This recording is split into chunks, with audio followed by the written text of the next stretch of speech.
जाए और सख्त से सख्त सज़ा दी जाए और कोई ऐसा एक्ट बनाया जाए कि कोई भी किसी भी धर्म गुरु के बारे में अपशब्द न कहे, गुस्ताखी न करे। यही हमारी मांग है। इसके अलावा क्या कुछ जिस तरीके से आपका विरोध प्रदर्शन देखने को मिला, शांति के लिए लोग यहाँ पर पहुँचे हैं, जयपुर जो कलेक्टर हैं उनको आप ज्ञापन देने के लिए पहुँचे हैं, इसके अलावा और क्या कुछ मांग आप करना चाहते हैं?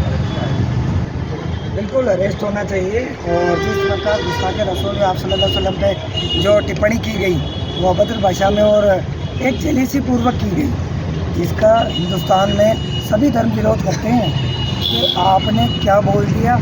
आज अगर किसी धर्म के बारे में, गुरु के बारे में कोई ऐसा बोल देता है तो उसके खिलाफ तुरंत कार्रवाई होती है और वो उसे जेसी कर दिया जाता है। तो हमारा सरकार से निवेदन है कि हमारी धार्मिक भावनाओं का आहत किया है और इसके खिलाफ स्वामी नरसिंह महाराज के खिलाफ कार्रवाई की जाए और इसे जेसी की जाए। आप क्या कहेंगे? देखिए, आज जयपुर शहर की जितने भी उलमा कराम यहाँ तशरीफ़ लाए हैं और कलेक्टर साहब को एक ज्ञापन देने आए हैं। कलेक्टर साहब के थ्रू हम राष्ट्रपति के नाम में ज्ञापन देना चाहते हैं, क्योंकि गुस्ताखी रसूल जो उसने की है और ये हिंदुस्तान है, हिंदुस्तान के अंदर सातों धर्म के लोग रहते हैं और किसी भी धर्म के किसी भी गुरु की या किसी पैगंबर की या किसी भगवान की अगर बेहुरमती की जाए, बेइज्जती की जाए, कोई अपशब्द इस्तेमाल किए जाए, तो मैं तो ये कहता हूँ कि हमारे नबी की ही नहीं बल्कि अगर किसी भी भगवान के बारे में भी अगर कोई आदमी ऐसा कहता है तो हिंदुस्तान के अंदर वो आइन कायम होना चाहिए कि जिससे अगर कोई किसी धर्म के खिलाफ कोई बोले तो उसे माकूल सज़ा मिलनी चाहिए, माकूल कानून बनना चाहिए। और हमारी यही दरख्वास्त है कि जिसने नबी के ख़िलाफ़, हमारे नबी करीम सल्लल्लाहु अलैहि वसल्लम के ख़िलाफ़ जो गुस्ताखी की है उसको गिरफ़्तार किया जाए और उसे माकूल सज़ा दी जाए, ताकि कोई भी इंसान आगे आने वाले वक्त में किसी भी धर्म के गुरु के लिए या किसी भगवान के लिए या किसी पैगंबर के लिए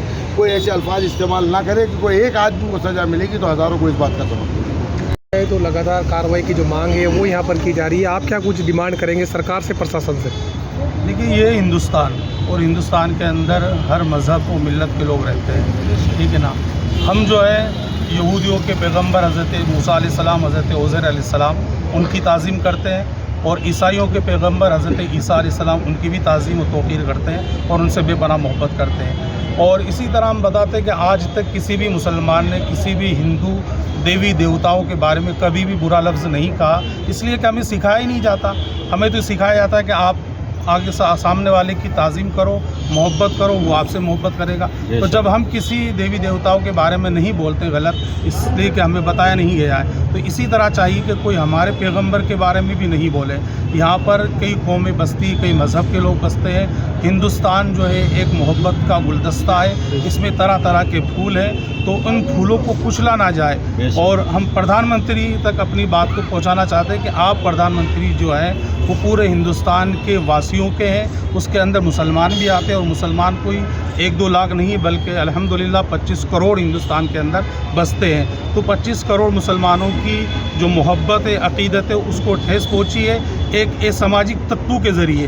वो समाज के बीच में रहने के लायक नहीं है बल्कि उसकी जो जगह है वो कैद खाना है, उसे फ़ौरन कैद के अंदर डालना चाहिए। ऐसे लोग समाज के बीच में रहने के लायक नहीं होते हैं, तो समाज को तोड़ने की बात करते हैं। समाज के बीच में वही रहेगा जो समाज के अंदर मोहब्बत की बात करेगा।